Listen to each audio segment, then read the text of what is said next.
Hello' friends, কি খবৰ? সকলো ভালে আছে নিশ্চয়। এয়া লিপি ষ্টাৰী আৰু মই লিপি। আজি মোৰ ডায়েৰীত লৈ আহিছোঁ without momo' stand and without ময়দা আটাৰে ভেজ ম'ম'। আমি কেনেদৰে খুব কম সময় আৰু খুব কম খৰচতে ৰেডি কৰিব পাৰোঁ আৰু ইয়াৰ জুতি ল'ব পাৰোঁ। আশা কৰোঁ ষ্টেপ বাই ষ্টেপ আপোনালোকক দেখুৱাই যাম। আপোনালোকে ভাল পাব ভিডিঅ'টো চাই, আৰু যদিহে ভাল পায় লাইক, কমেণ্ট, শ্বেয়াৰ, ছাবস্ক্ৰাইব আৰু বেল আইকনটো প্ৰেছ কৰি দিব। গতিকে আগবাঢ়িব লৈছোঁ ভিডিঅ'টোৰ মাজলৈ। আৰু লকডাউনৰ সময়ত এনেদৰে আটাৰ খুব সহজে ম'ম' ৰেডি কৰি আপোনালোকে খাব পাৰিব। আগবাঢ়ো আহক ভিডিঅ'টোৰ মাজলৈ। বহুত বেছি পাচলি ব্যৱহাৰ কৰা নাই। মই ইয়াত লৈছোঁ বন্ধাকবি আৰু আলু মিহি মিহিকৈ কুটি লৈছোঁ। লগতে লৈছোঁ পিঁয়াজ, নহৰু আৰু জলকীয়া। আদাৰ গুড়ি মই পিছত এড কৰি দিম।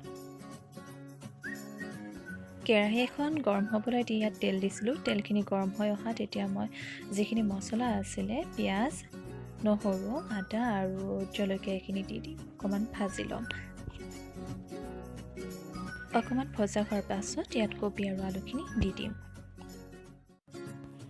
হালধিৰ গুড়ি, ধনিয়া আৰু জিৰাৰ মিক্স কৰি, জলকীয়া গুড়ি, গৰম মছলা আৰু নিমখ। এতিয়া আটাইখিনি ভালদৰে ভাজি ল'ম আৰু ঢাকন এখন লগাই থৈ দিম সিজিবৰ বাবে। জুইৰ ফ্লেমটো অকণমান কমাই মিডিয়ামত ৰাখি থ'ম। ইয়াত মই পানী ব্যৱহাৰ নকৰোঁ, এনেদৰেই ভাজা হৈ যাব। আৰু মই ভিডিঅ'টো অকণমান স্পীডত দেখুৱাইছোঁ কিয়নো মোৰ ডিউৰেশ্যনটো অকণমান বেছি হৈ গ'ল, সেইবাবে ভিডিঅ'টো স্পীডত দেখুৱাব লগা হ'ল। বেয়া নাপাইছে। কিছু সময় পাছত ঢাকনখন আঁতৰাই চালোঁ।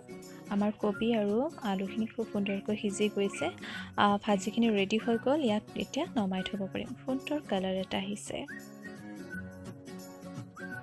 এয়া আমাৰ ম'ম'ৰ ভিতৰত দিয়া ৰেডি হৈ গ'ল। আৰু এতিয়া আগবাঢ়ো ম'ম'টো বনাবলৈ। ম'ম' বনাবলৈ মই লৈছোঁ আটা অকণমান আৰু ইয়াত সোৱাদ অনুযায়ী অকণমান নিমখ। ময়দাৰ সলনি মই আটা ব্যৱহাৰ কৰিছোঁ। আটাৰ ম'ম' খুব সুন্দৰ হৈ খাবলৈ, খাই চাবচোন কেতিয়াবা। ইয়াত মই এতিয়া এড কৰিম অকণমান ৰিফাইণ্ড তেল।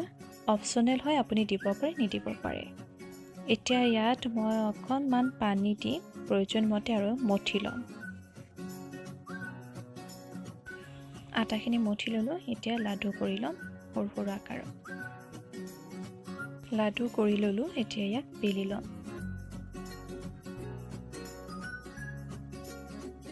এতিয়া আগবাঢ়িছোঁ মেইন প্ৰচেছটো, অৰ্থাৎ ম'ম' বনোৱা পদ্ধতিটোৰ ফালে। গোলাকাৰকৈ বেলি লোৱা ৰুটিখনৰ ভিতৰত পুৰখিনি দি লৈছোঁ। খুব পাতলকৈ বেলি ল'ব আপোনালোকে, মন কৰিব। এতিয়া এনেদৰে দেখুৱাৰ ধৰণে দি ল'ম। আৰু বাতিটোত অকণমান পানী ৰাখিছিলোঁ। পানীটো আমাক লাগিব যাতে আমাৰ ডিজাইনটো খুব সুন্দৰকৈ বহি যায়। এতিয়া ইয়াত ভিডিঅ'টোত দেখুৱাৰ ধৰণে আপোনালোকে ফ'ল্ড কৰি যাব।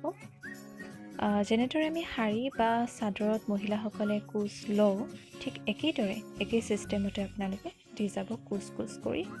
আৰু এনেদৰে আমাৰ একোটা ম'ম' ৰেডি হৈ যাব। মই ইয়াত 3টা ডিজাইন আপোনালোকক দেখুৱাম। মই এনেই 4টা ডিজাইনত কৰিছোঁ, কিন্তু এটা ডিজাইন বহুতেই জানে, গতিকে মই সেই ডিজাইনটো ইয়াত দেখুওৱা নাই।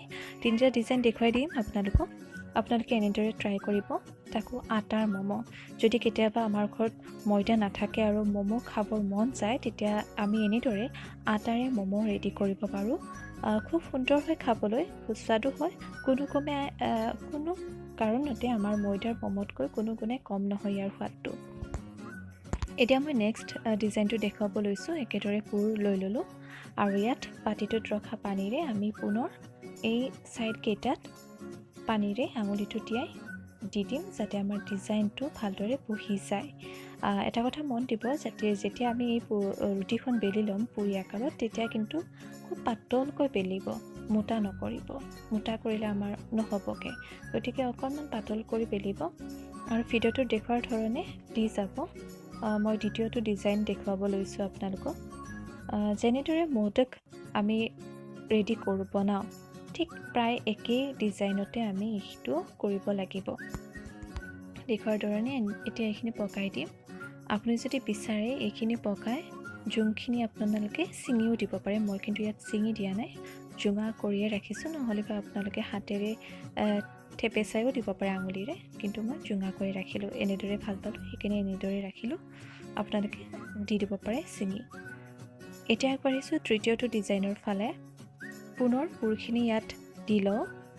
আৰু একে পদ্ধতিৰে চাৰিওফালে পানীৰে দি দিম আঙুলিৰে পানীখিনি দি দিম অকণমান বেছি হ'ল অকণমান নমাই থৈ দিওঁ কমাই দিওঁ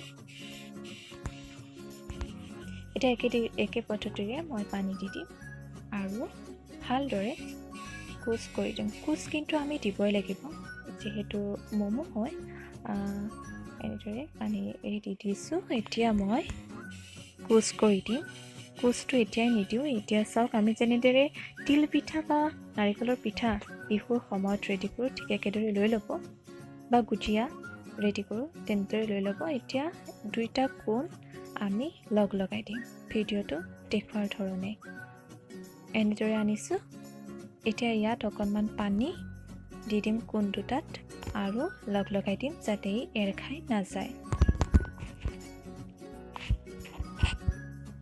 আৰু এই ডিজাইনটো দেখিবলৈ গোলাপৰ কলিৰ দৰে হয়গে যেতিয়া মমোটো আমাৰ ৰেডি হৈ যাব তেতিয়া ডিজাইনটো খুব সুন্দৰকৈ ফুটি উঠে এতিয়া গোলাপৰ কলিৰ দৰে এনেদৰে আমি দি দিম দেখিবলৈ গোলাপৰ কলিটোৰ দৰে হয়গে যেতিয়া মমোকেইটা ৰেডি হৈ যাব আপোনালোকে ডিজাইনকেইটা খুব সুন্দৰকৈ লক্ষ্য কৰিব পাৰিব এয়া আমাৰ তিনিটা ডিজাইন দেখুৱালোঁ হৈ গ'ল মোৰ আটাইকেইটা মমো ৰেডি হৈ গ'ল চাৰিটা ডিজাইনত কৰিছিলোঁ মই আপোনালোকক কৈছোঁ এইকেইটা ডিজাইন